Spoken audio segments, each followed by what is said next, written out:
नमस्कार फ्रेंड्स, मैं नीरज पंडित आप सबका स्वागत करता हूं मेरे यूट्यूब चैनल गुरुजी ज्ञान पॉइंट में।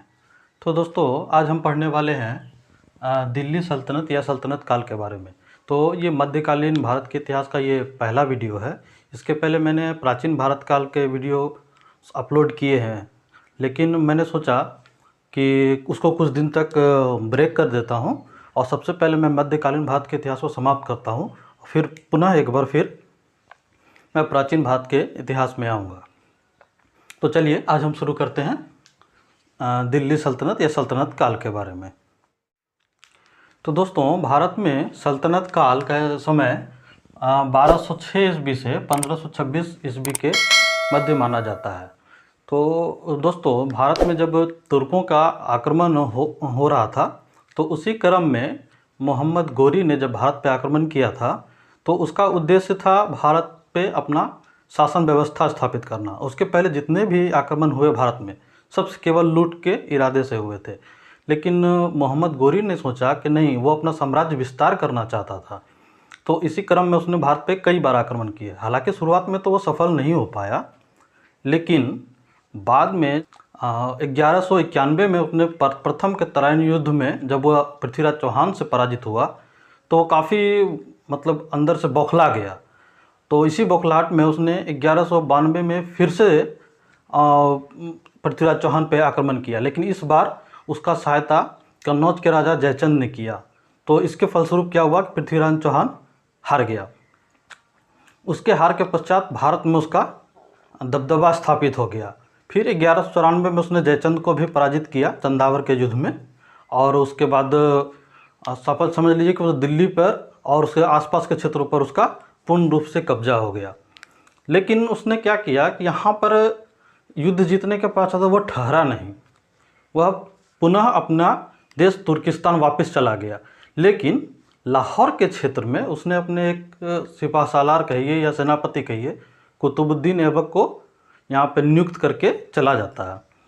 पुनः 1205 में वह वापस आता है, और इसी वापसी के क्रम में कुछ जो सीमावर्ती एरिया के जनजाति है, खोखर जो है लुटेरी जनजाति होती है, उनसे उसका विवाद हुआ, युद्ध हुआ।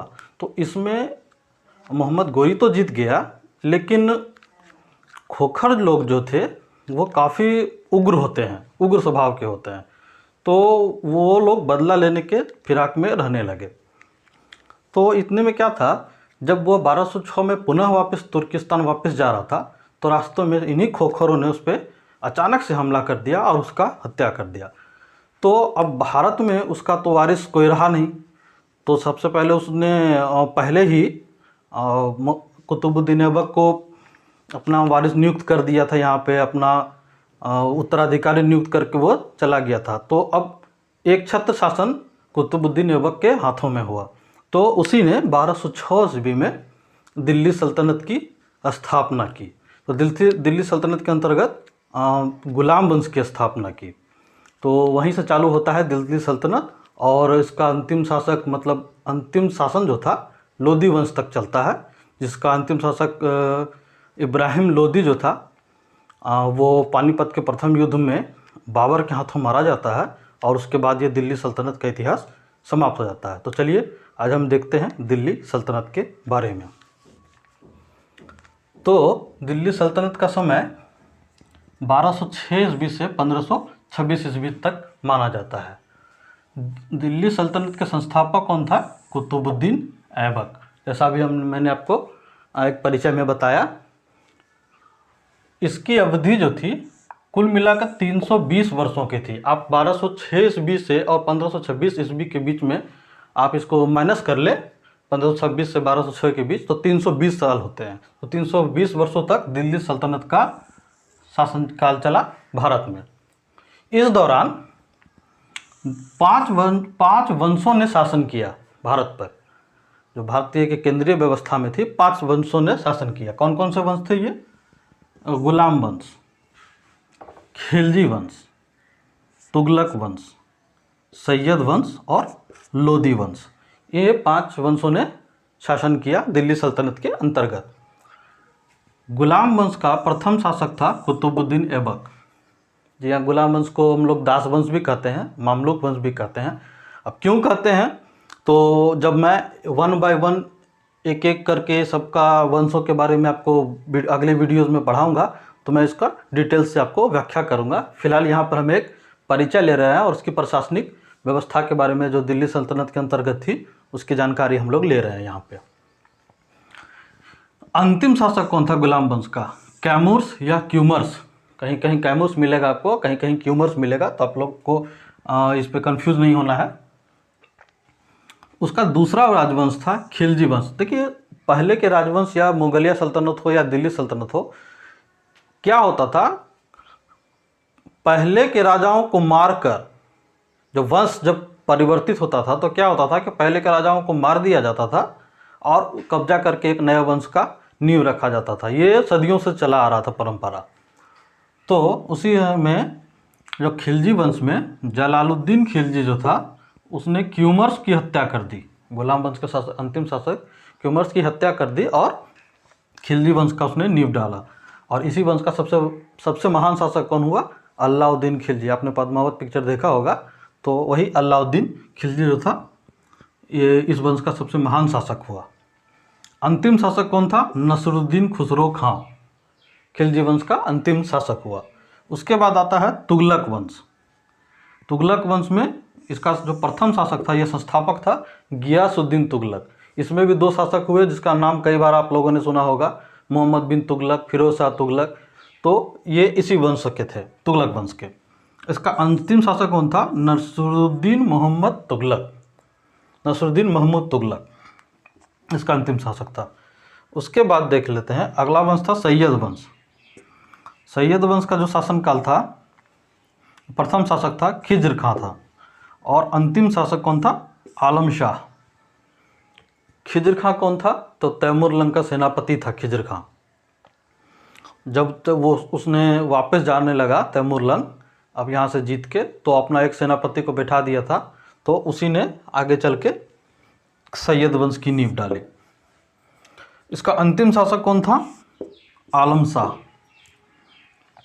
उसके बाद आता है लोदी वंश।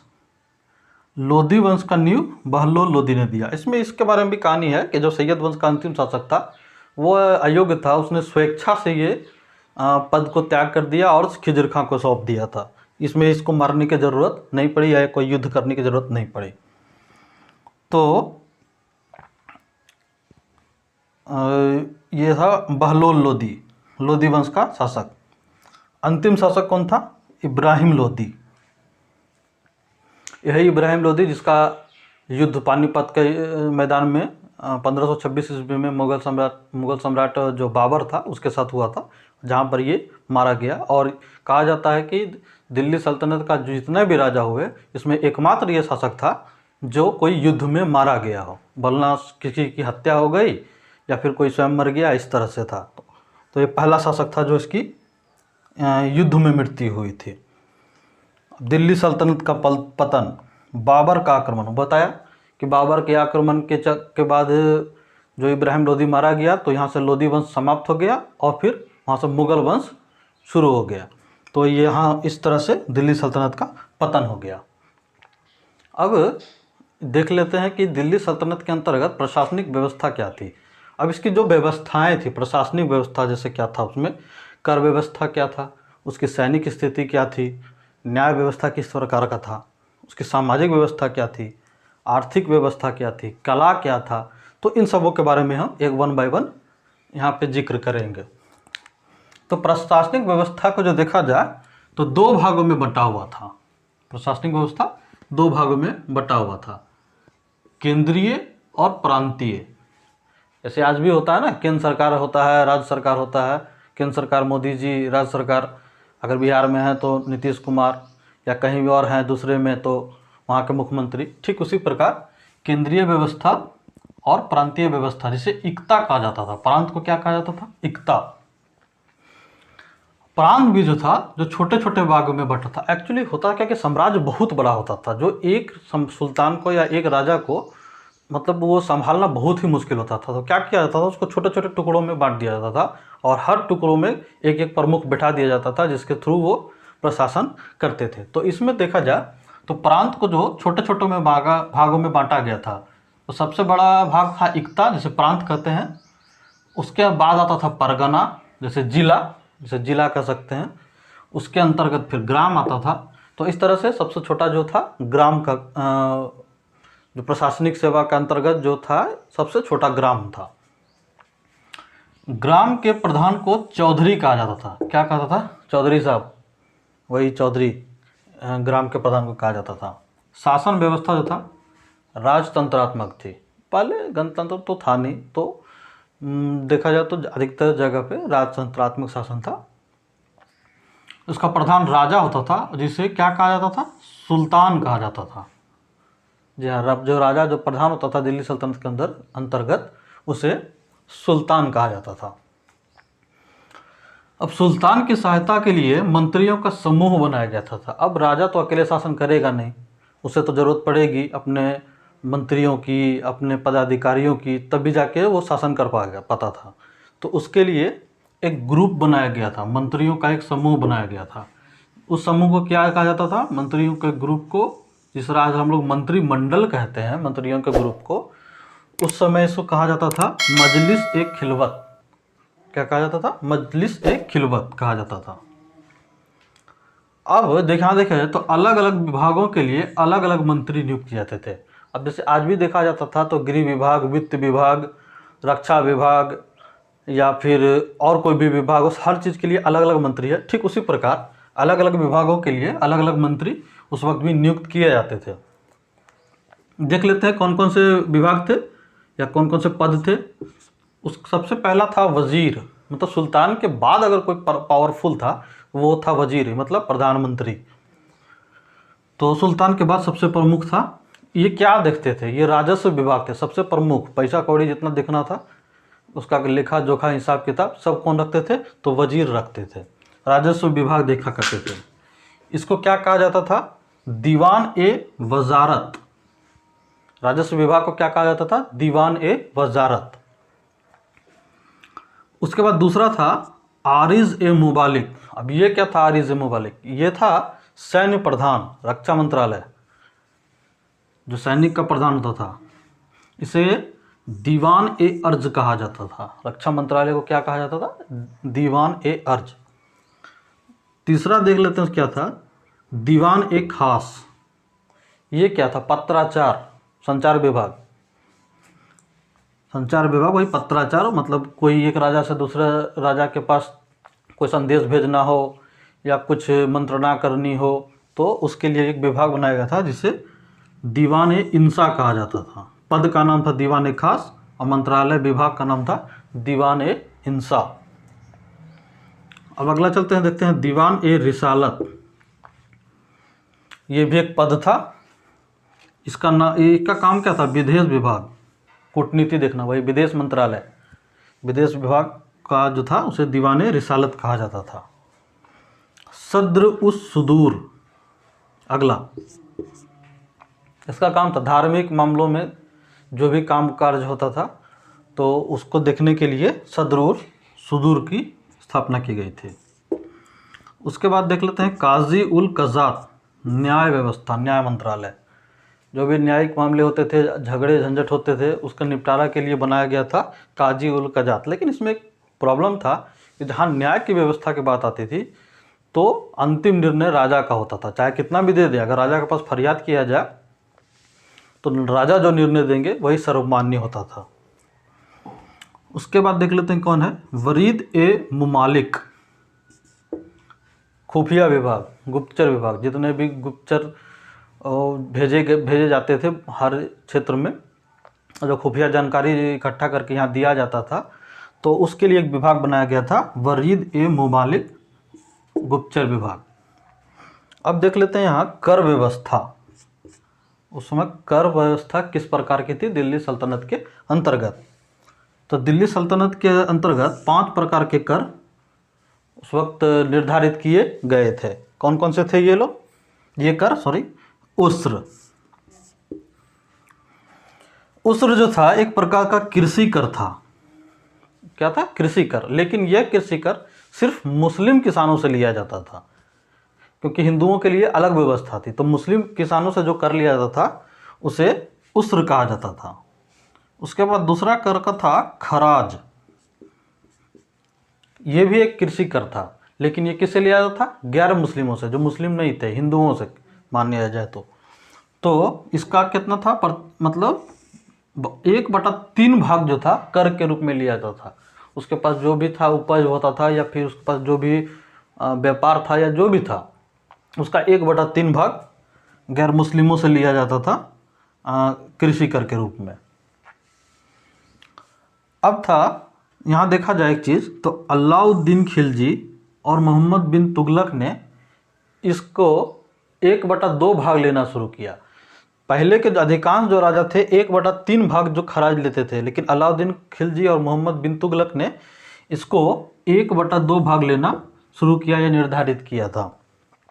अब देख लेते हैं ज़कात। ज़कात क्या था? ये एक प्रकार का धार्मिक कर था, लेकिन ये किसके लिए था? तो धनाढ़ मुस्लिमों से, जो भी धनवान थे, पैसे वाले थे, रसूख वाले थे, तो उनसे लिया जाने वाला कर था ज़कात, जो धार्मिक कर था एक प्रकार का। उसी प्रकार देखें जजिया, तो जजिया कर भी एक प्रकार का धार्मिक कर था, लेकिन ये किससे लिया जाता था? तो गैर मुस्लिमों से, हिंदुओं से वो लिया जाने वाला कर जो गैर मुस्लिमों से लिया जाता था उसे जजिया कहा जाता था। अब देखा जाए अगला कर था खम्स।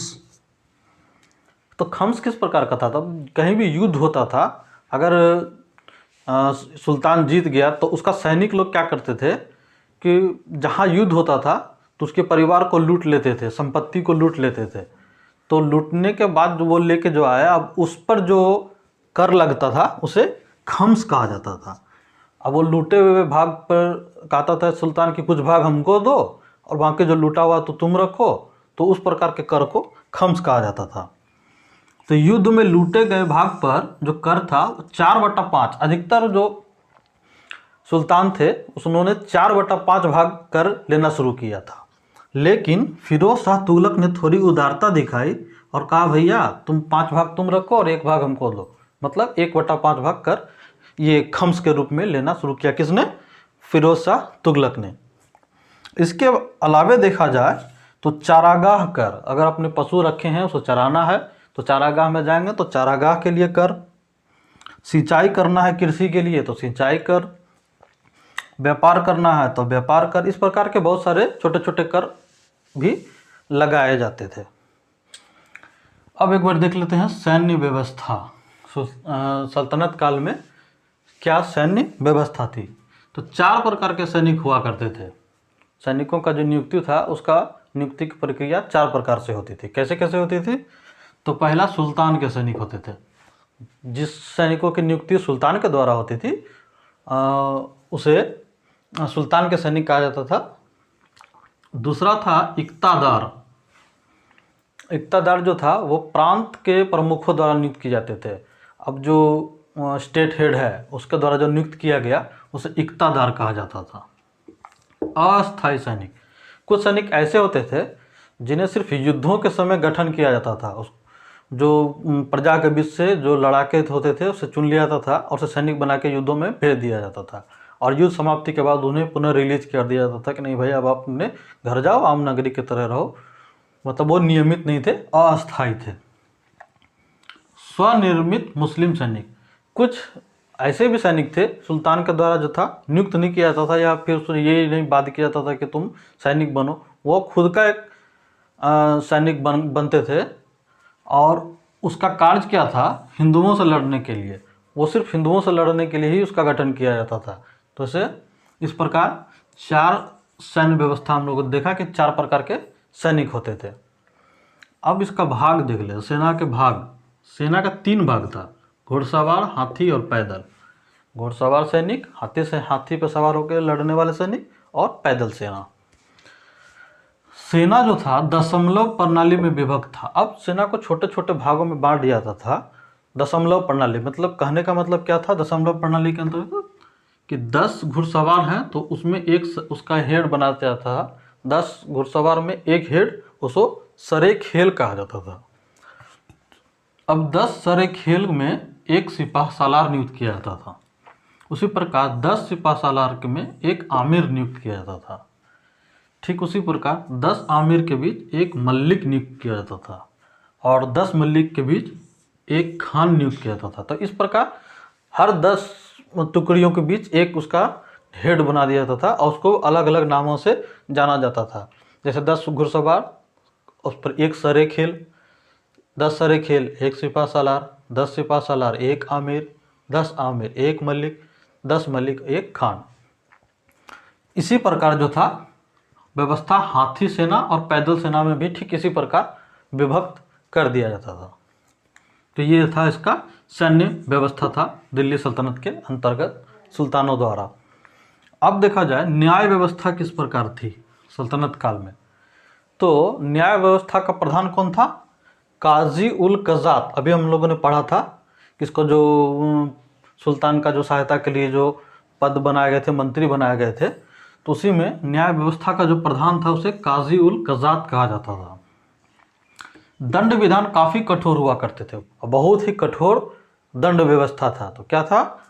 जैसे अंग भंग करना, हाथ पैर काट देता दिया जाता था कि अगर सर लगा उसको कि यहाँ सुल्तान को या फिर काजी उल कज़ात को किसी ये कुछ इस तरह के किया हुआ है, बहुत विभत्स घटना है, तो उसके अलग अलग दंड थे। जैसे अंग भंग करना, सर कलम कर देना, हाथियों से कुचलवा देना, इस प्रकार के दंड जो थे प्रचलन में थे। धार्मिक मामलों में सद्र और काजी की मदद दी जाती थी। अच्छा, धार्मिक जो मामले के मंत्री थे, जैसे सद्र उस सुदूर कहा जाता था इसका, और न्याय के मामले में जो मंत्री थे काजी उल कज़ात, इनका सहायता लिया जाता था धार्मिक जो डिस्प्यूट होते थे उसको सॉर्ट आउट करने के लिए। सप्ताह में 2 बार न्यायपालिका लगाई जाती थी। सप्ताह में 2 बार जो था न्यायपालिका का व्यवस्था किया जाता था। एक लगाया जाता था दरबार, और उसमें मतलब जो भी न्याय संबंधी थे मामले थे उसके निपटारा किया जाता था। अब देख लेते हैं जरा सा सामाजिक व्यवस्था किस प्रकार था। तो समाज जो था 2 भागों में विभक्त था, हिंदू और मुसलमान। हिंदू और मुस्लिम 2 समुदाय समाज में विभक्त थे। मुस्लिमों के भी 2 प्रकार थे, एक तुर्क मुस्लिम, एक भारतीय मुस्लिम। तो जो तुर्क मुस्लिम थे उसका जो स्थिति था बहुत बढ़िया था, लेकिन जो भारतीय मुस्लिम थे उसकी स्थिति कमोबेश हिंदुओं के जैसी थी। क्योंकि वजह क्या था? क्योंकि वो कन्वर्टेड थे, यहाँ दबाव में आकर उसे मुसलमान बना दिया गया था। तो वो मतलब मूल निवास स्थान के मुस्लिम नहीं थे, उसे कन्वर्ट करके धर्म परिवर्तन करके बनाया गया था, इसलिए उससे भेदभाव किया जाता था। एकदम हिंदुओं की जैसे स्थिति थी, उसकी बहुत ज़्यादा स्थिति अच्छी नहीं थी। हिंदुओं में वर्ण व्यवस्था और जाति प्रथा प्रचलित थी। तो ये तो खैर बहुत प्राचीन काल से वर्ण व्यवस्था और जाति प्रथा हिंदुओं में चली आ रही थी, लेकिन राजपूतों की जो स्थिति थी अन्य जातियों की अपेक्षा ज़्यादा बेहतर थी हिंदुओं में। अब देखा जाए स्त्रियों की स्थिति, समाज में स्त्रियों की स्थिति कैसी थी? अच्छी नहीं थी स्थिति। स्त्रियों की स्थिति बहुत ही बदतर थी। उसे ज़्यादा उच्च शिक्षा का अधिकार नहीं था, बस थोड़ा बहुत शिक्षा ले लिया, बस काम खत्म, ज़्यादा पढ़ना लिखना ज़रूरत नहीं है, शिक्षा का अधिकार कम था। मुस्लिमों में उपभोग की वस्तु माना जाता था। मतलब कहा जाए कि स्त्रियों की स्थिति काफ़ी ही खराब थी, खासकर मुस्लिम में तो उसे उपभोग की वस्तु माना जाता था, उससे ज़्यादा कुछ नहीं था। और पर्दा नशी रहता था, मतलब आज भी देखते होंगे मुस्लिम महिलाएं जो है पर्दा में रहती है, तो उसी प्रकार उस वक्त भी पर्दा नशी रहती थी। जैसे हम लोग पढ़ते हैं जो नहीं, वो नकाब पहन के चलती है, तो उसे पर्दा नशी कहा जाता है। हिंदुओं में सती प्रथा, जौहर प्रथा, हिंदुओं में भी वही हाल था, कोई ज़्यादा अंतर नहीं था। सती प्रथा जैसा कुरीति जौहर प्रथा था, इस प्रकार की प्रथा हिंदुओं में भी प्रचलित थी। तो स्त्रियों की स्थिति बहुत ज़्यादा अच्छी नहीं थी सल्तनत काल में। अब देखा जाए आर्थिक स्थिति क्या थी सल्तनत काल में। भारत हमेशा से एक आर्थिक संपन्न देश रहा है, या यूँ कहे रहा था, अब तो नहीं है पहले के मुकाबले। इसीलिए हीरे जवाहरात, सोना चांदी, पैसा, इसकी कभी कमी नहीं हुई थी। उस वक्त बहुत संपन्न था। पहले के आवाज़ की दृष्टि से तो कहा जाए तो नीचे से संपन्न है, मतलब समझ रहे होंगे आप। अंग्रेज़ों ने लूट लूट के बर्बाद कर दिया ये भारत को। तो उस वक्त देखा जाए तो आर्थिक स्थिति से काफ़ी संपन्न था। लोग कृषि, व्यापार, उद्योग ये सब करते थे। मतलब लोगों का जो जीविका का साधन था क्या था? कृषि करते थे, व्यापार करते थे, कुछ उद्योग भी थे। उद्योगों में वस्त्र उद्योग सबसे ज़्यादा प्रमुख है। हिंदुस्तान में सबसे ज़्यादा अगर प्राचीन काल से रहा है तो उद्योगों में वस्त्र उद्योग जो है काफ़ी प्रमुख रहा है। तो इस वक्त भी वस्त्र उद्योग काफ़ी प्रमुख थे। तो वस्त्रों में किस प्रकार के वस्त्र था? तो सूती वस्त्र, ऊनी वस्त्र, इस तरह के वस्त्रों का व्यापार किया जाता था। व्यापार जो था दो प्रकार का किया जाता था, आंतरिक व्यापार और विदेशी व्यापार। आंतरिक व्यापार मतलब देश के अंदर, और विदेशी मतलब देश के बाहर। दक्षिण एशिया वगैरह में, यूरोप के कुछ भागों में जाया करता था उस वक्त भी, लेकिन ज़्यादातर आंतरिक व्यापार होता था और विदेशी व्यापार उसके मुकाबले कुछ कम थे। इसके अलावे विकास जो हुआ सल्तनत काल में, अगर कला का विकास देखा जाए तो सबसे ज़्यादा किसी कला का विकास हुआ है तो वो है स्थापत्य कला, भवन निर्माण।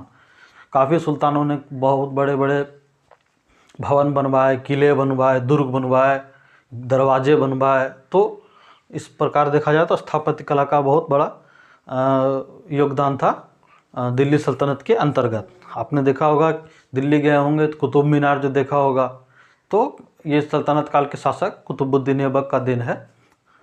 हालांकि कुतुबुद्दीन ऐबक ने इसका काम शुरुआत करवाया था, लेकिन ख़त्म किसने किया? इल्तुतमिश ने।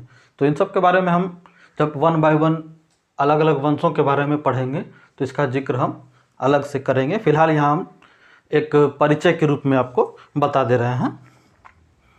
तो कला, स्थापत्य कला में कुतुब मीनार, कुब्बत उल इस्लाम मस्जिद, ये जो था कुतुबुद्दीन ऐबक द्वारा बनवाया गया था। कौन सा? कुतुब मीनार और कुब्बत उल इस्लाम मस्जिद। कहा था भारत में ये पहला जो था तुर्क मस्जिद था। कौन सा? कुब्बत उल इस्लाम। शमसी ईदगाह इल्तुतमिश द्वारा बनवाया गया था। उसी प्रकार अलाई दरवाज़ा जो था अलाउद्दीन खिलजी द्वारा बनवाया गया था।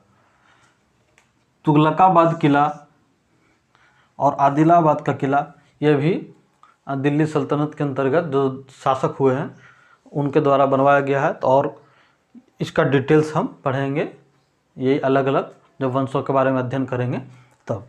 तो यहाँ तक हम लोगों ने आज देख लिया सल्तनत काल के अंतर्गत उसका समय क्या था, संस्थापक कौन थे, कौन से 5 वर्षों ने शासन किया, इसके बारे में एक जानकारी प्राप्त की। उसके बाद देखा जाए उसका पतन किस प्रकार हुआ, उसकी प्रशासनिक व्यवस्था क्या थी, कर व्यवस्था क्या थी, सैन्य व्यवस्था क्या थी, न्याय व्यवस्था क्या थी, सामाजिक, आर्थिक, कला, इस प्रकार का था दिल्ली सल्तनत के अंतर्गत। तो हम लोगों ने इसका एक बार आज परिचय प्राप्त किया। तो दोस्तों, उम्मीद करता हूँ कि आपको ये वीडियो काफ़ी पसंद आई होगी। अगले वीडियो में हम चर्चा करेंगे गुलाम वंश के बारे में, और उसके बाद एक एक करके सारे वंशों जो भी दिल्ली सल्तनत के अंतर्गत आते हैं उसका हम पार्ट बाय पार्ट मैं वीडियो लाता रहूँगा और अध्ययन करते रहेंगे दिल्ली सल्तनत के बारे में। तो दोस्तों, उम्मीद है कि आप लोगों को काफ़ी पसंद आया होगा ये वीडियो। अगर पसंद आया हो तो कृपया इसे एक लाइक कर दें, सब्सक्राइब कर दें, सब्सक्राइब के बगल में बेल आइकन को प्रेस कर दें और अपने दोस्तों को अवश्य शेयर करें। अगर कोई भी क्वेरी हो तो आप मेरे कमेंट बॉक्स में ज़रूर मेंशन करें, और प्राचीन भारत का जो भी इतिहास के बारे में पढ़ना हो तो भी आप मेरे प्लेलिस्ट में जाके वहाँ से आप आसानी से अध्ययन कर सकते हैं।